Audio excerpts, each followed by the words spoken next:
We are, as you know, part of Woodrow Wilson Center. Let me tell you, for those of you who are new to us, let me give you a brief word about the Wilson Center. We were set up in 1968 as a living memorial to Woodrow Wilson. The Congress decided against one more monument or one more marble statue, and instead gave us the mission of bringing together both sides of Wilson's life. Wilson was the only president to have earned a PhD, and in his time he was a very prominent political scientist. He went on then, of course, to be governor of New Jersey and a two-term president. And he often himself argued that the scholar and the policymaker were really engaged in complementary endeavors. And that's what we try to do, is to bring together the best thinkers. We have one of them here today, together with the people who are making and influencing policy, and we have one of them here today, too. So it's a perfect Wilsonian kind of gathering. I want to say a special thank you to the Hewlett Foundation, who support our effort of Wilson Center on the Hill. They're interested in particular in the question of sustainable development, but also how globalization affects the prospects in the developing world. And of course, the financial crisis and what we're trying to do about it has enormous implications for sustainable development. I should introduce myself. I'm Kent Hughes. I run a program at the Center on America and the global economy. We look at globalization, innovation, and the long-run future of the American economy. And then we also oversee the Wilson Center on the Hill program. I want to introduce David Klaus at the back, the distinguished-looking gentleman who is our consulting director for Wilson Center on the Hill, and Liz Byers, who is the real brains and force behind the whole program. Well, now it is my great pleasure to introduce René Stolz. He is the, as you have a bio of him, I'm going to just give you a couple of the highlights. He is the Everett D. Rees Chair of Banking and Monetary Economics. He's the director of the Dice Center for Research in Financial Economics, both at the Ohio State University. I have to say, my father went to Ohio State, and it was the first song I ever learned was the Ohio State fight song. So it's good to have an Ohio State man here. He has just an enormous list of accomplishments. Among other things, he's spent, I think, 12 years as president of the American Finance Association. He was a longtime editor of the Journal of Finance. He's edited other journals as well. He's got an intimidating textbook called Risk Management and Derivatives, both of which are demanding subjects. He's a director of several companies. He's someone who's thought about the subject and practiced the subject. And he is one of the authors of the Squam Lake Report. We brought a flyer with us. I have read, learned from, and thoroughly enjoyed this report. And as we said in the announcement, invoking the name of Harry Truman, who got tired to death of economists coming in and say, well, Mr. President, on the one hand, interest rates might go up. On the other hand, Mr. President, there are forces that might make them go down. Here are 15 really top economists with a financial specialty who managed to turn themselves into one-handed economists. I think it may be a near record. To provide some added perspective, we're delighted to have Mike Osterly. He's the Republican Chief Counsel and Deputy Chief of Staff of the Senate Committee on Banking, Housing, and Urban Affairs. And, of course, he was directly engaged in the discussions, the analysis, and the final legislative policy making on the Senate side. René, the floor is yours. Let me say you've got his slides in front of you. He has a very demanding schedule and has to be out our door no later than 1:15. And one last announcement, I will get in trouble if I don't mention on the back of the flyer for the PAGE program is our blog. It's a new initiative on our part. We invite you all to take part. René, the floor is yours. Ken, thank you for the introduction. It's a pleasure to be here to talk about the work of the Squam Lake group, to talk about financial regulation. Ken said that it was great to have one-handed economists.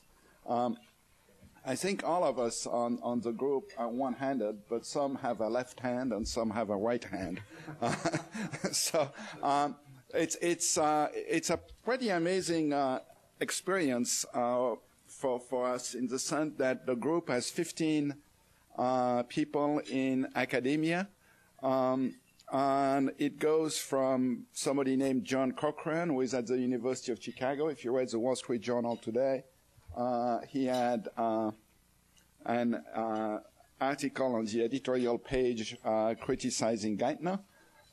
So that's kind of one extreme. And then it goes to Robert Shiller at Yale, who would come at it from a different perspective. Everything we did by consensus, and so everybody agrees to all the recommendations that we have in our book, which means that there are some topics that we don't address because we couldn't reach consensus.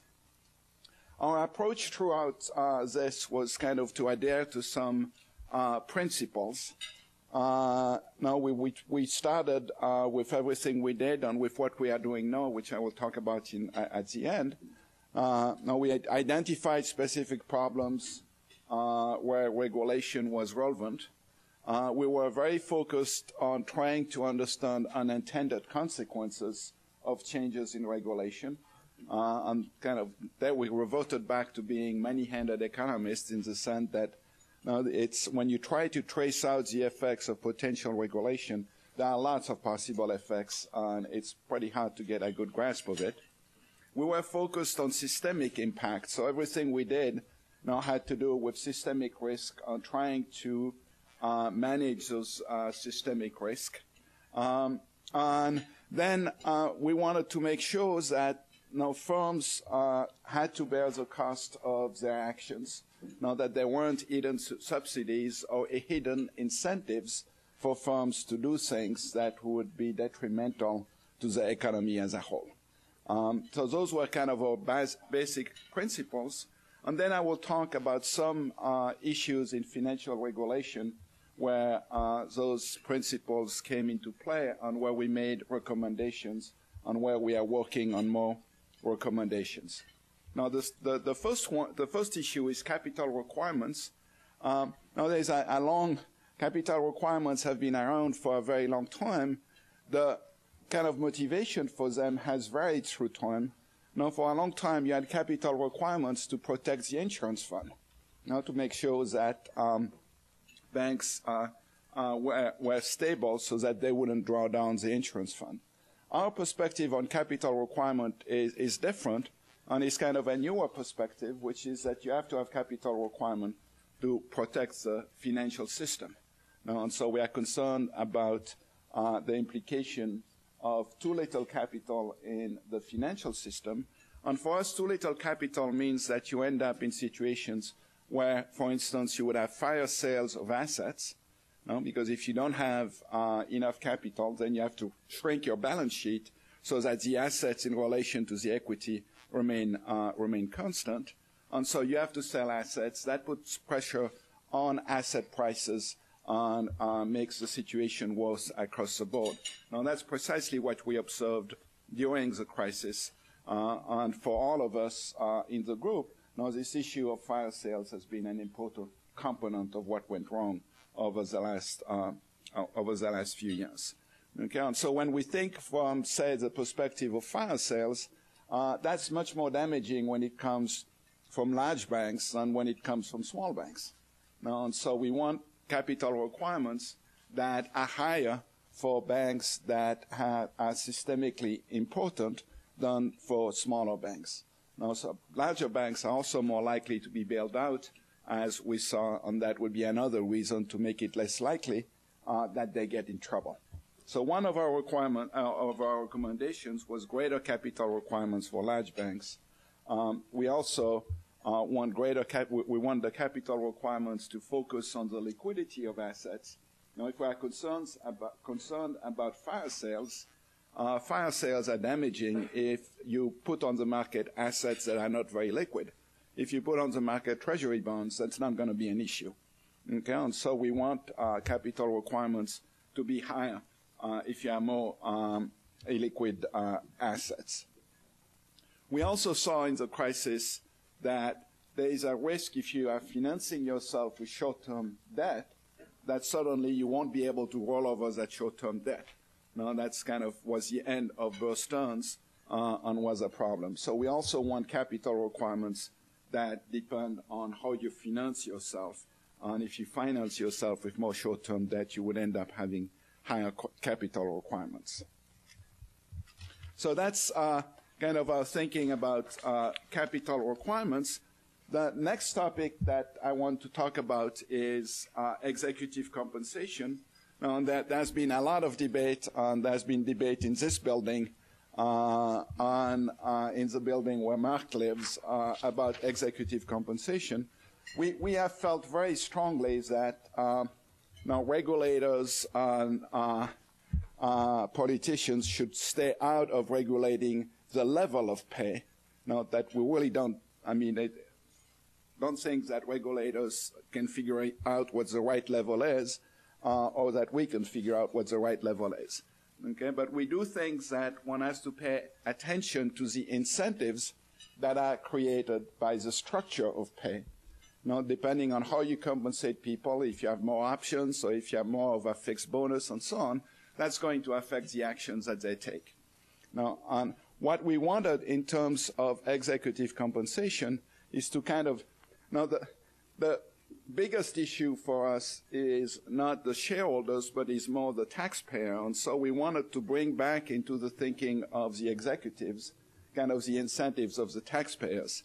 Now, and so what we ended up proposing is that there should be a holdback on compensation for the top executives of firms that would lead them to remember that now kind of the cost that the taxpayers would incur if there's a problem with the bank.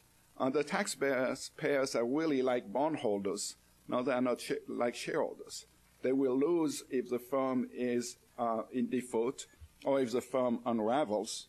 And so what we want is the holdback to be invested in debt securities of the firm, so that they would lose that compensation if the firm has a problem, or alternatively, they would lose that compensation if a bailout of the firm becomes necessary.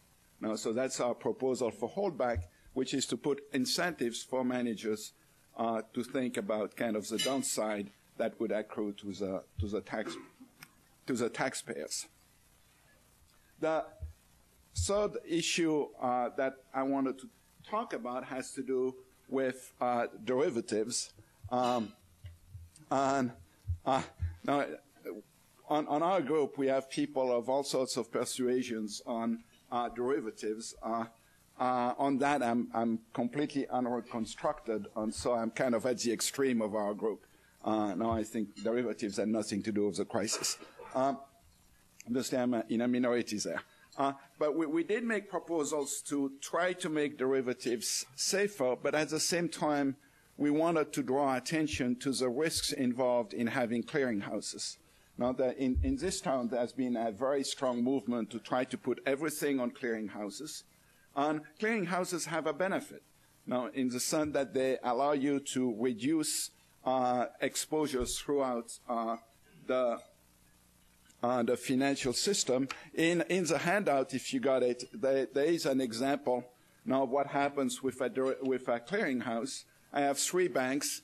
Now, on Bank B owes 100 to Bank A owes 80 to Bank C, and Bank C owes 90 to Bank B. Now, so you have all those bank-to-bank exposures that are large, but if everybody goes to a clearinghouse, they get compressed because you only have exposure for the net amount. Now, and so if you have a bank that is receiving from one bank 100 and it owes another bank 90, with a clearinghouse, you only have the exposure of 10. Now, and so it compacts exposures, and so that's good. Okay, but that's good only if the system actually works that way.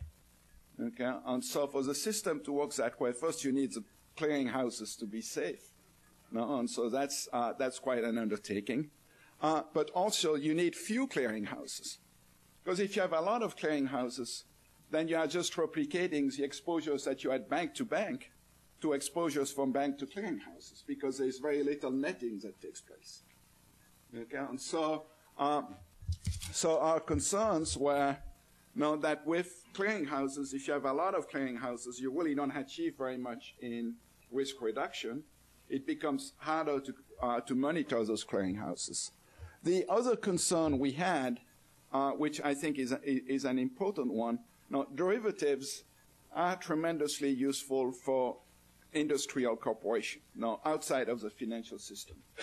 Okay, and if anything that gets done should be done so that those corporations are still able to take advantage of derivatives, and we don't make it prohibitive for them to use derivatives.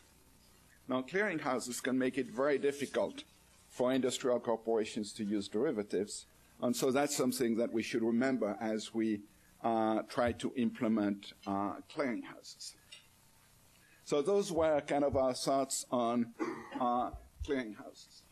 The fourth topic has to do with the issue of resolution of financial firms. Now, that has been a big issue in the context of Lehman. You have had people the Fed saying, well, if we had had resolution powers, we could have done something. And some people believe that, and some don't. But we agree that there are problems with the resolution mechanism, and that things should change. Now, a big concern has been that there is an unwillingness to make the creditors kind of take losses if a financial institution is in trouble. Okay? And so one of the mechanisms that we have talked about is to have contingent capital provided to financial institutions, which would be debt that reverts into equity when things go poorly for the institution. Now, that would be a way so that when things go poorly, you convert some of the debt into equity, and you kind of eliminate the problem of having the creditors taking losses, because it would be built in the securities that they hold.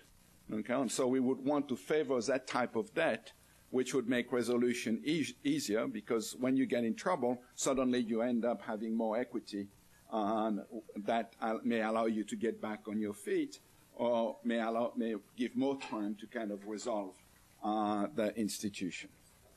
But there are more kind of issues.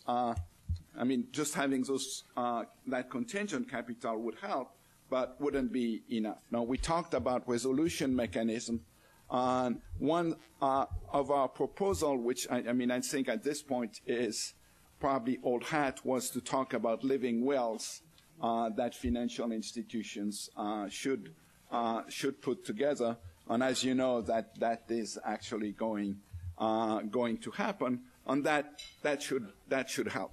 Now, one of the striking facts of the Lehman bankruptcy is that on the Sunday, they really weren't prepared for any kind of bankruptcy, which is kind of unusual. Now, if you're an industrial firm and you are in trouble, you will have a bankruptcy plan before you file.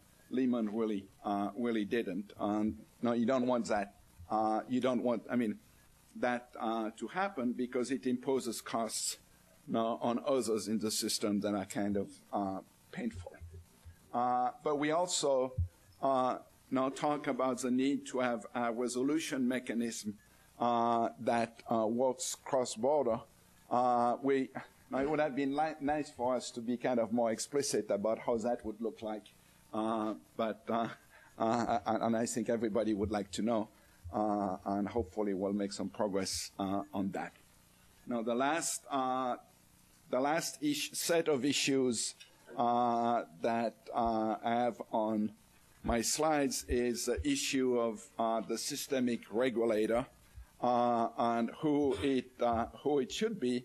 And we find some advantages for it to be the central bank. We also have concerns about it being the central bank. Now, we don't want the central bank to go into fiscal policy.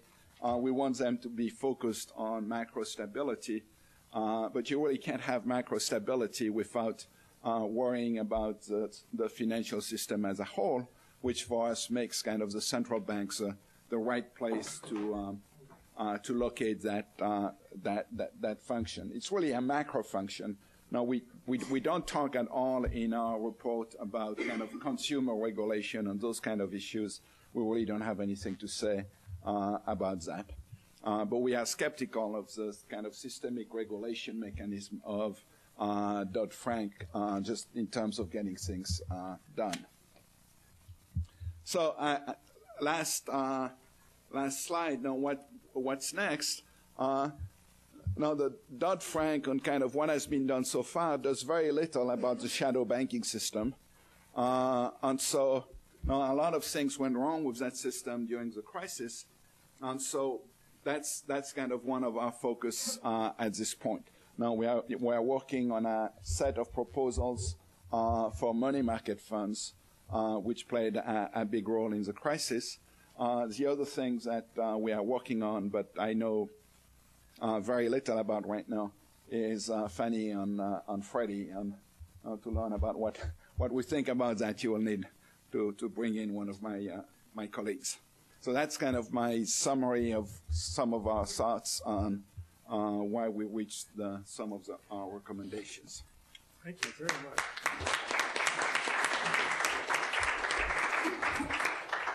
Mark, the floor is yours. Am I doing Q&A or a presentation? Oh, I'd make a couple comments. Okay. And, we didn't ask you. You're not on the hook to do anything. Sure. I very much appreciate being here. As a staffer, I give the usual caveat that this is all off the record and the thoughts are mine and not to be attributed to anybody who's been elected and certified and actually represents someone in the Senate. But before I talk about going forward, I think one of the things that's important is put this in context of kind of where we at least started on the minority side at the beginning of this process. And for some of us, the beginning was probably 1999 when Graham Leach Bliley was signed into law. I'm one of the rare folks who's been around on the committee and up in the Senate since back then. But we could see that there were going to be some issues and were concerned, but ultimately we got to a point where we realized there were a lot of problems. There were a lot of ways to solve the problems, but we were afraid that people were going to try to solve the problems a lot of ways. And that may sound silly, but in the end, what we're doing here is a balancing act. There were a lot of shenanigans and really non-productive activity going on in Wall Street, and that, I don't want to give any excuse for that. But the bottom line is the financial system is really the manner in which we intermediate the allocation of credit into the economy. So the steps we take, we have to be mindful are going to have real-world economic consequences. So our hope was to find the right solutions for each of the identified problems. I will say, just to bite my tongue a little bit, it remains to be seen whether we did that in a way that we've identified the right problems and will hit them with the right solutions. I think I'm with the professor here on that. I don't know if the case was ever made with respect to derivatives or a few other things, but that said, we moved forward. And really, with respect to what's next, I think the bottom line is that there's a lot to still be done on Dodd-Frank. We have a 2,000-page outline that's going to require a lot of regulatory work to flesh out and make real what the policy implications will be. And for Congress, I think it means there's going to be a lot of engagement in the implementation phase. And I'm not going to hit everyone, but I think the big issues that remain or will be watched closely during implementation, among others, but will be the systemic designations, the systemic oversight regime, how Volcker is applied, the Collins Amendment, derivatives and clearing, consumer protection, that drew a lot of political attention, securitization and kind of the skin in the game issues, which I think will have a lot of implication for the real world economy. It's the kind of thing that you don't use until you have a problem, but the resolution regime which I guess will put some flesh on, but need to have ready for a point in time where a firm fails and needs to be dealt with in other than bankruptcy or other than the SIPC or FDIC process. Each of these things drew a lot of attention through the process. I think the systemic oversight regime is something that it's a very difficult thing to do when you have the hodgepodge of regulators that we had, who are all as turf conscious as they are. And it's also very difficult to do on a unilateral basis. I think the bottom line there is without international cooperation and systemic oversight, no single nation's going to get far, even if you do have the predominance of assets in the major firms. We don't even have the predominance. They're spread out, but we have obviously a major chunk. And the international aspects of the resolution regime are the same way. We don't have an international bankruptcy code. We don't have an international resolution regime. When Lehman failed, there were a lot of issues about the ring fencing of assets and host nations protecting their own interests and perhaps to the detriment of the United States, the stability in the United States. So there is going to have to be a look inward and a look outward on both those areas. And while we're doing all this and focused on Dodd-Frank, we have to be mindful that the Basel III process is moving forward. And Basel III, in a lot of ways, touches on some of the same areas. They have capital standards. There's going to be new liquidity standards and stable funding standards. It's going to take some time to get each nation to put together its own set of rules. I think with respect to liquidity and stable funding, we've heard from the Basel folks, or at least our representatives who've gone to the Basel Committee, and they've said it's going to be a while. We don't know fully yet what we're doing, and this bleeds back to the systemic oversight regime issues. When we asked, and we asked a lot, we were told by everybody you could imagine who matters in this area that nobody was ready to do systemic oversight. No regulator felt capable. Now, obviously lots of them wanted the authority. The Fed largely in the end got it. But they all said, we have to gear up. This is not something you just set out and do and get done. What is systemic regulation is something that's not really been defined, and it may not even be definable. So there remains a lot of work to be done. I think, the rearview mirror will be used quite often to look back to say, here are the problems we had in the past. And then I think a major issue will be going forward, looking at things like the shadow banking system, areas where we didn't address the problems, we didn't take on the questions there, and then ask additional questions about what are the regs that we've put in place doing to drive people into other areas, and what are the regs we put in place doing to address the risk we believe we already have. I would be crazy to guess what was going to happen in that, but I think one of the things that Congress is going to have to be mindful of is we're going to have to ask a lot of questions. What did we miss, and what are the unintended consequences of what we did? And then to add to the fun, obviously, and Professor noted it, we have the housing finance debate to really engage in. And with that, you have almost a three-step or three separate parts. You have the legacy issues, so the cost of the bailout. You have a current overhang problem where you have a considerable number of people who are sitting in desperate situations who, by way of changes we make to the system, could be pushed one way or the other. You could see foreclosures tick up because of capital changes or a number of the rules changes we could make, or you could see people be able to go to a better place and work themselves out of their current predicament. So we have to be mindful that whatever we do has to deal with where we actually are in the economy right now and in the housing finance sector. And then finally, there are the big questions about, well, if we ever get to this perhaps hypothetical starting line where we can begin again and build a housing finance system that's optimal, or at least the one that most folks here in Congress can agree on, what is it going to look like in light of the fact that we got to pay $300 billion for where we were, deal with the fact that we've got a lot of folks who are still in the kind of foreclosure crosshairs, and then say, okay, we learned these lessons. We don't want to repeat these mistakes. We don't want to over-incentivize this activity. We don't want to under-incentivize that activity, that kind of thing. We've joked a few times that we're not done, and this wasn't going to be this. Think of it this way: a much smaller crisis. The S&L debacle took multiple legislative changes. It took the initiation of the first Basel process, and it still led to issues where things were popping up in this last go round. There's going to need to be more legislation. There's going to need to be a ton more oversight. There's going to need to be a ton more regulator accountability.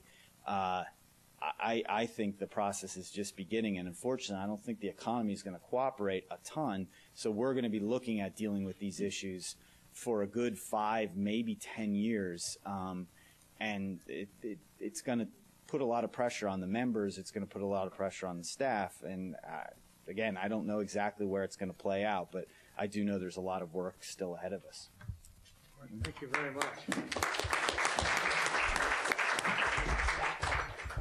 Well, let's turn to questions now. We would ask you to identify yourself, and we always give priority to congressional staff.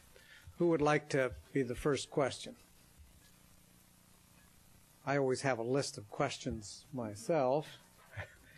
I want to take advantage of having an expert on derivatives here, and to quote Mr. Volcker, who said that the last financial innovation he saw that made any real difference was the ATM machine.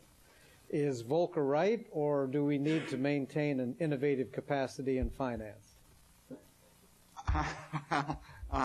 Can you hear me? If he's right, I'm out of a job. I wouldn't want that. No. I mean, now obviously somebody coming from academic finance background is not, you can expect them to say that they view financial innovation to have been quite helpful, but not all of it. No, I mean, in the sense that there are plenty of instances where financial innovations were just achieving confusion that made it possible to take advantage of people. No, and so, but now on balance, I think financial innovation has been helpful in helping firms to be financed. No, junk bonds came after the ATM in terms of their use to finance corporations generally. And there are plenty of very large, very successful corporations in the U.S. that started with high-yield finance. And there are plenty of corporations that went through LBO that was made possible because they could reduce their risk through derivatives and ended up giving us more productive firms.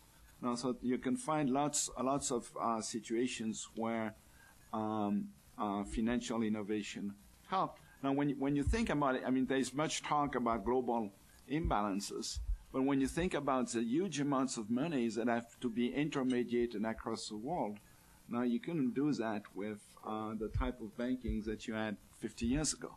And so, obviously, I kind of have a conflict of interest in all this because it's, I've worked on designing derivatives and so on, but that's kind of what I think we can show with the evidence. Securitization, I think, has been tremendously useful. It enabled a lot of people to get mortgages they would not have been able to get otherwise. It went poorly at some point, but I don't think it went poorly because of the innovation itself. I think it's a bunch of other things that came into play.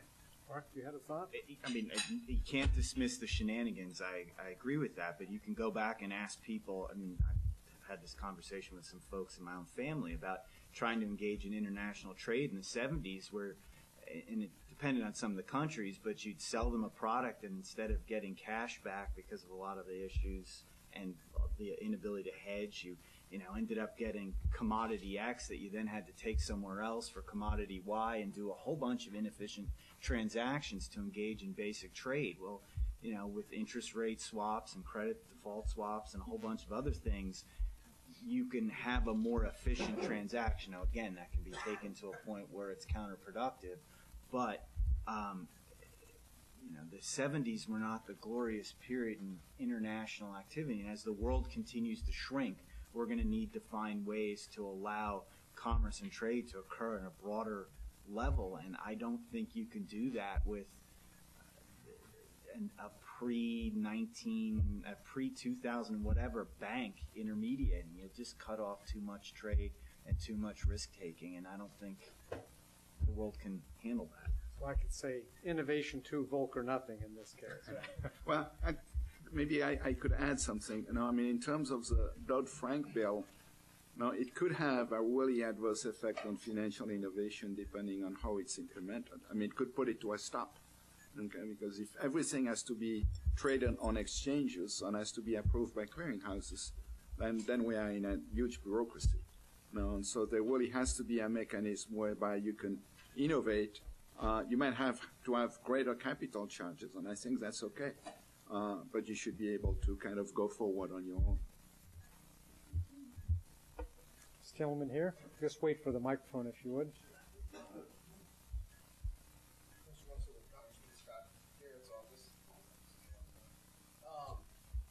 Anyway, Professor, I know you mentioned contingent capital as something you were looking at pursuing. And I guess my question would be, you specify in your paper exactly on contingent capital when it flips from debt to equity, and how do you price contingent capital?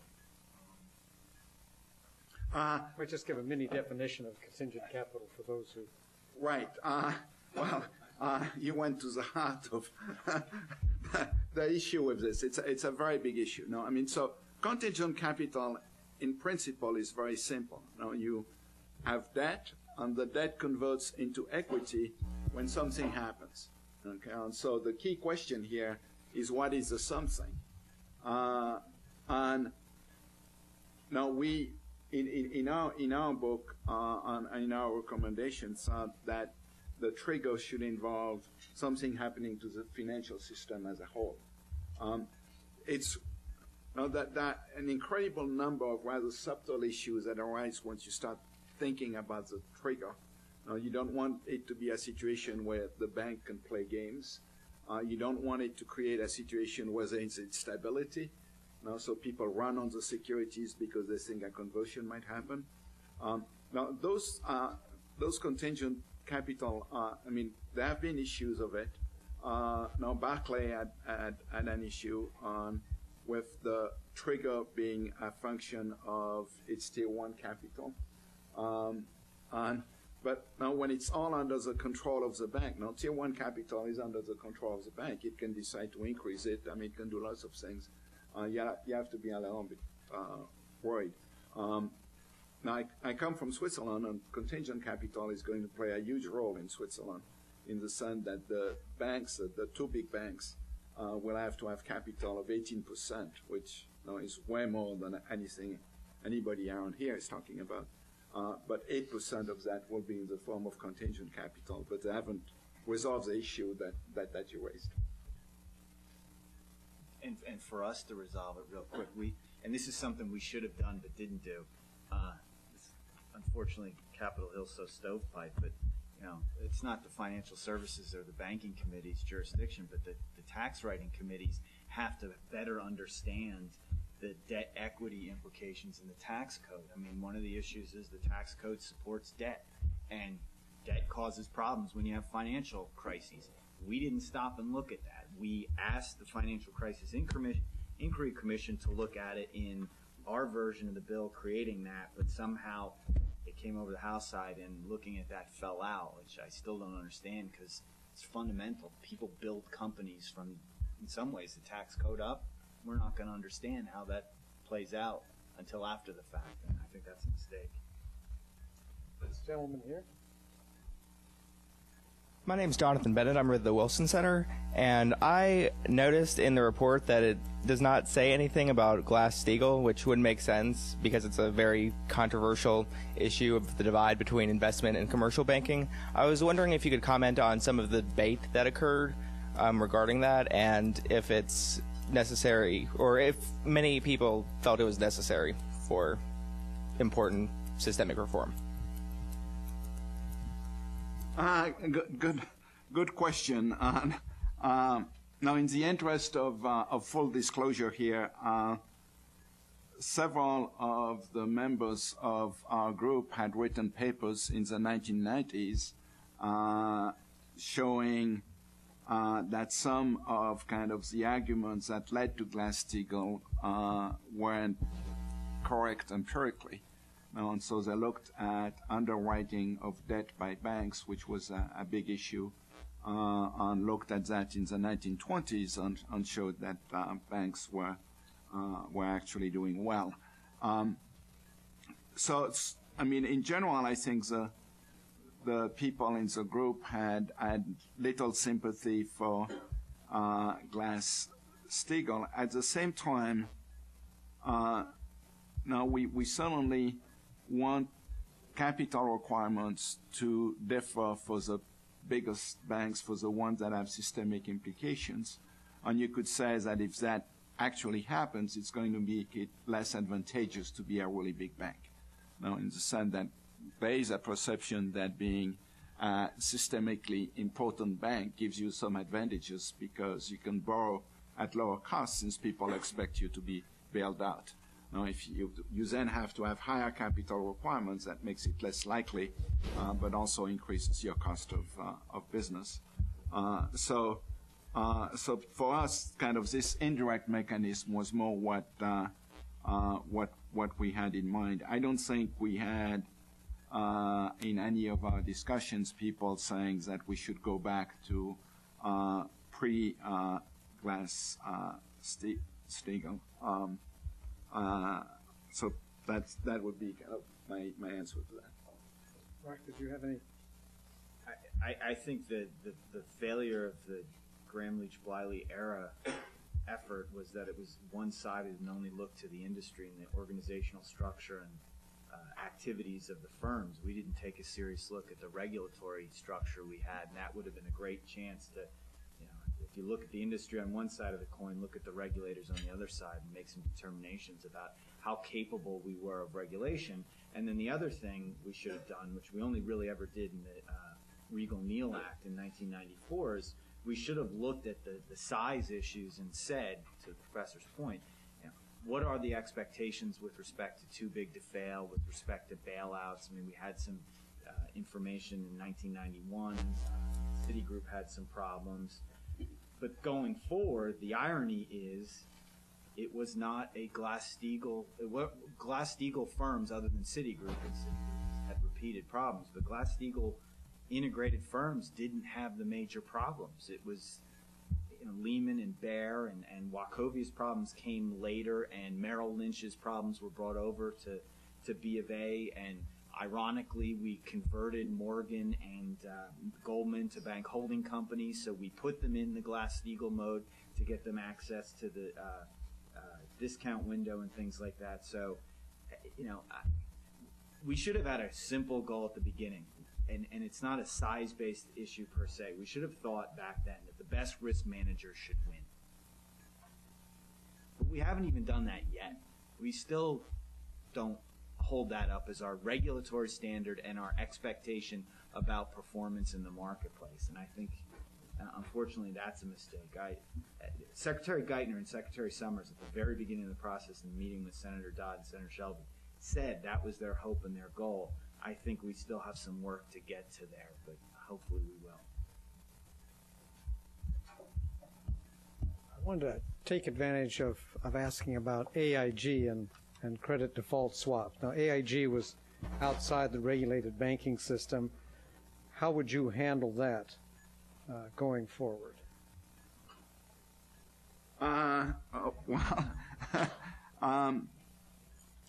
You can give your own opinion or the consensus opinion. I guess that would be fair since. well, I'm not sure what the consensus opinion would be. Now, we felt generally that credit default swaps weren't really the problem in the crisis. That kind of what happened at AIG is kind of a very different story than just a derivatives credit default swap story. Now, if you go and look at what happened to AIG, there were problems at lots of different places of AIG in terms of losses. Now, the kind of mark-to-market payments for credit default swap are probably less than kind of half of the whole that developed in AIG.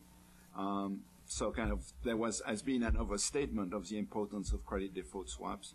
And then the other part is, now AIG had a liquidity problem with those. And so in terms of the contracts that it entered into, which was kind of the insurance attitude towards credit default swaps. I think in the future it's not going to happen again because nobody will enter contracts of the type that they had, and people will understand kind of the liquidity requirements of the contracts they enter into. But now at the same time, it's a little bit scary when so much in how the economy performs depends on a handful of people kind of doing things that they certainly could have done a lot better. And that's where you would think that kind of having a systemic regulator who might be able to identify those pockets of problems. That may be too optimistic. Maybe we'll have another AIG and we'll have a regulator that just didn't see it. Now, if you think of AIG, they were regulated. There was a regulator in this town that was responsible for AIG financial products. And those guys had zero understanding of credit default swaps. So makes you concerned about how much more regulation is going to solve the problem. They had one person in London. Yeah. Is that right? But on the other hand, though, if AIG's balance sheet didn't have a AAA rating for all that time when it probably shouldn't have, who's going to engage in those transactions with them the way they did, to the extent people took bets that exposed them to liquidity runs? And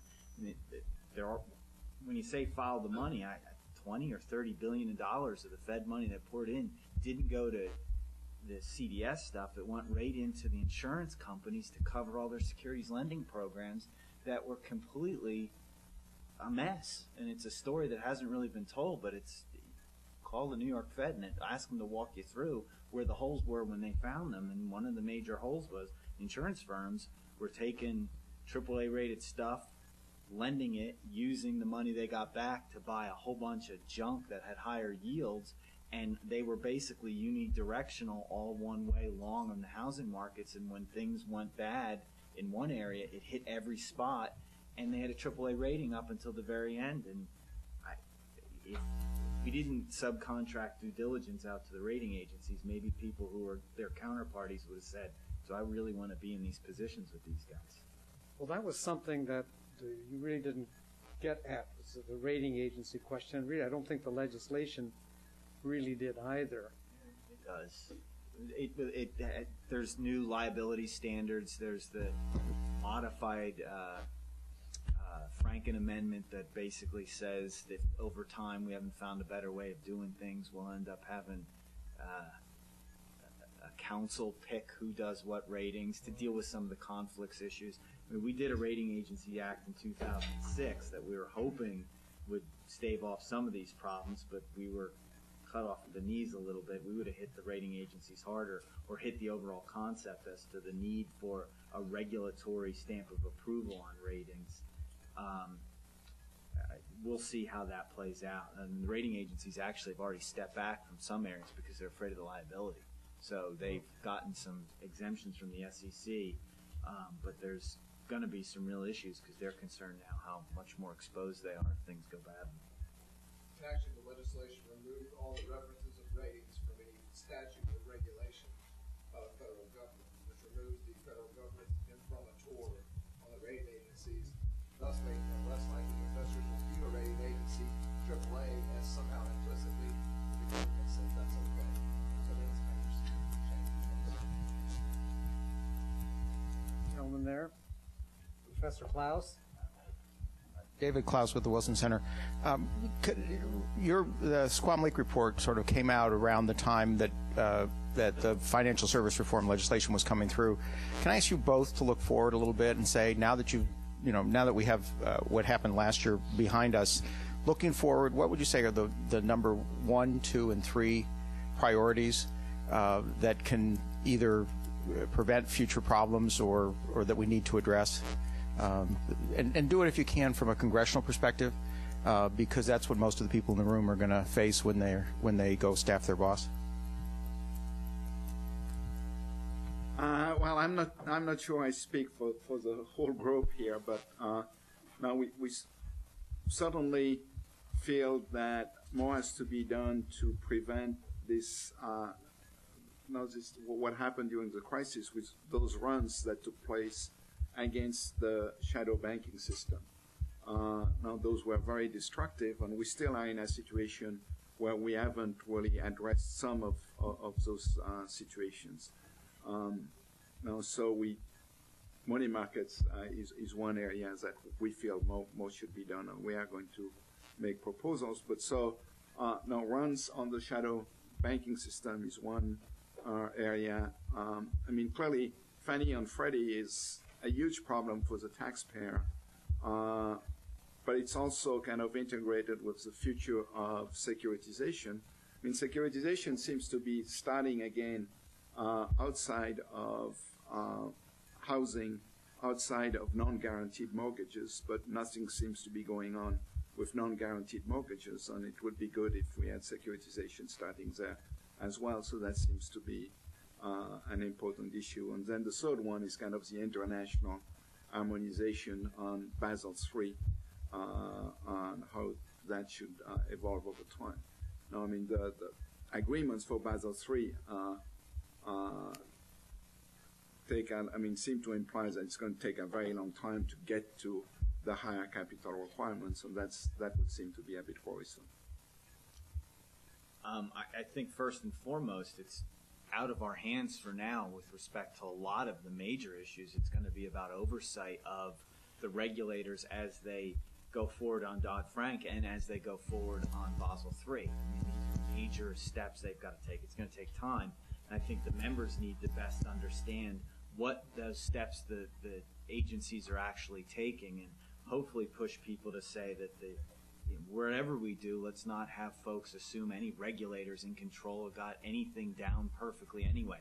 Private sector needs to get up in the morning, interested in taking risk and fully understanding that if the risks go bad, it's on them. We need to understand if our rules are incentivizing that or not. But the big thing that we're going to be working on is housing finance. The Fannie and Freddie and the GSEs and what the future of the housing finance market. I don't know if you can get it done.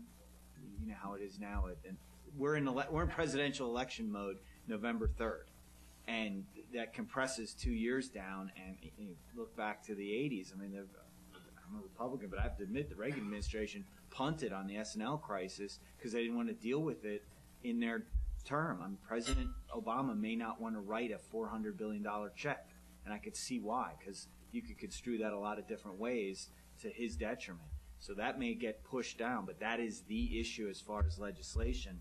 The oversight stuff is all the things, all the homework assignments we just gave to all the regulators. We need to keep on top of them on those things. Are you worried that the commercial loan situation is going to cause another rippling problem that's going to put everyone back in this crisis mode, trying to save the system from collapsing, or do you think we've gotten past that immediate? We've done a number on the dollar to make sure that the banking system has low interest rates to deal with the problems it may still have in its balance sheet, haven't we? I love when you hear all these conversations about TARP worked or TARP didn't work. Nothing's worked or not worked yet. I hate to quote him, but when Henry Kissinger asked Zhou Enlai what he thought about the French Revolution in 1970, whatever, he said it's too early to tell. But it's too early to tell on all this stuff still. And yeah, there's a lot of real issues in the banking system that we need to be mindful of and are not solved. And a lot of people were given TARP money who didn't need it. A lot of people were given more TARP money who did, paid it back too soon. The dollar's still dragging. The Fed's got a real set of issues on its hands. We have bank balance sheets that aren't looking so great, and we don't have a lot of growth, and unemployment's near 10, and everybody's acting like things are in the rearview mirror. And it's like, no, we're in the middle of the fund still, and this fund's going to last.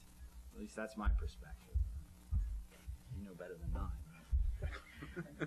One of the things that both of you mentioned, but Mark, you particularly emphasize that this has to be a global solution in the long term, not just a national solution, or there's some way to think about an international resolution authority or some way of fitting what will probably be a series of national decisions into some sort of global system. Do you have any thoughts about who ought to do that? Is that something the G20 is going to take on, or the IMF? I think they recognize they have to, but I do actually also think, I don't think the bankruptcy code would work for banks as they were structured up till now, because people made decisions based on a set of assumptions that, wrong whatever, would just make it so if you put a big bank into bankruptcy, it wouldn't work like it would a manufacturing firm or somebody you could do, you could do dip financing or some of those other things. We probably should have sunset our resolution regime for a couple years while the U.S. bankruptcy conference, and again, these fun stovepipes, but this is a Judiciary Committee, has to look at this stuff.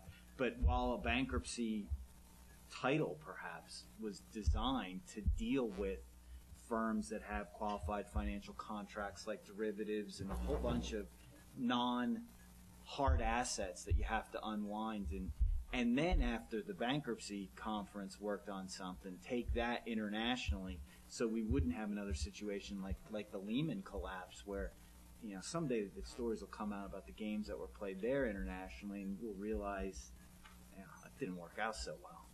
I do hear people saying that the reason Secretary Paulson put Fannie and Freddie into conservatorship was that left the bondholders whole. Bondholders included a heavy percentage of the bonds being held by the People's Republic of China, and that he may have been worried both about the foreign policy implications but also about the continuing flow of debt finance. Is there anything to that speculation?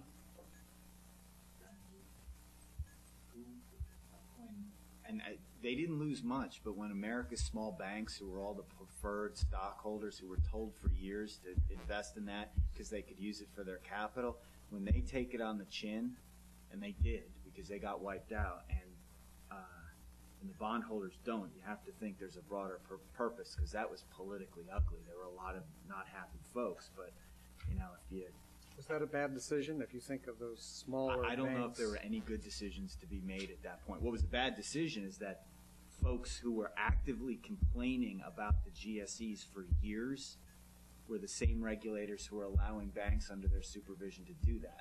They were also the same regulator who knew how money was flying into housing finance, yet they kept cutting interest rates. Now, I don't know who that regulator was, but... when you see that there's a bubble, an annual thing that could burst, and you keep saying the GSEs need to be fixed, but you keep interest rates low and the money keeps going there. Same person who thought the banks were going to take care of this, I think. Interesting.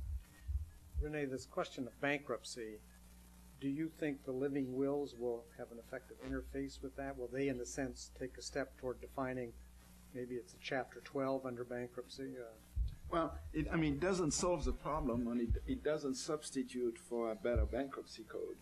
But at the very least, it would force institutions and regulators to pay attention to what would happen if the firm has to be resolved. In the case, the worst was Lehman, where they had nothing prepared. They had a structure that was hugely complicated. Now, if we had a slide, I could show you the structure of Lehman, and it's about of the level of complication of Parmalat.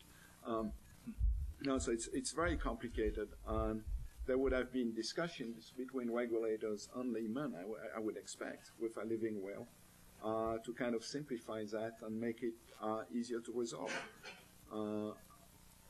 Now, would it have eliminated the problems? No. Would it have reduced the problems? Probably. There are some things that Lehman even didn't understand. No, if you have to have a living well, then you probably end up understanding better. Any other questions? I always have a long list of questions. I've inflicted it on you. Let me make this the last question to the two of you, which neither of you have jumped into, and I certainly don't know what the answer is going forward. But what are some of your thoughts about what may be the best approach going forward for housing finance? Will it be partially nationalized? Will it be partially privatized? Will we think about stepping back and apparently the debt commission, the deficit commission, is thinking about suggesting removing or modifying the mortgage interest deduction. What should we do about housing finance? Can you tell us exactly what the housing market's going to look like the next 5 years? So we know what context in which we're doing this. Difficult. I mean, I'm not speaking for Squam Lake. I mean, my perspective on housing is that we have been subsidizing it way too much, that we have to reduce that. No, I mean, if you think of all the monies that went into housing for houses that are getting bulldozed over, if that had gone into machines, then we would be much better off. Well, that raises a related question about how much did the the balance of payments imbalances, with the U.S. being an enormous debtor, East Asia and Germany being very large creditors, how much did that help create the environment that in turn led to these bubbles? And I think the 97, 98 Asian financial crises changed everybody's perspective. I mean, sovereign wealth funds and all those things were created, and folks decided that, at least domestically, that wasn't going to happen to them again.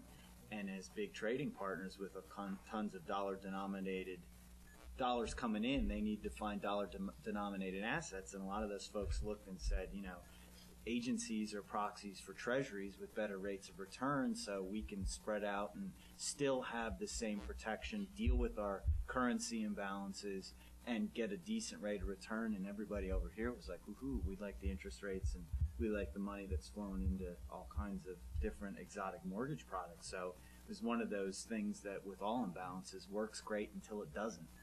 And then it really didn't. So I think it made a difference. And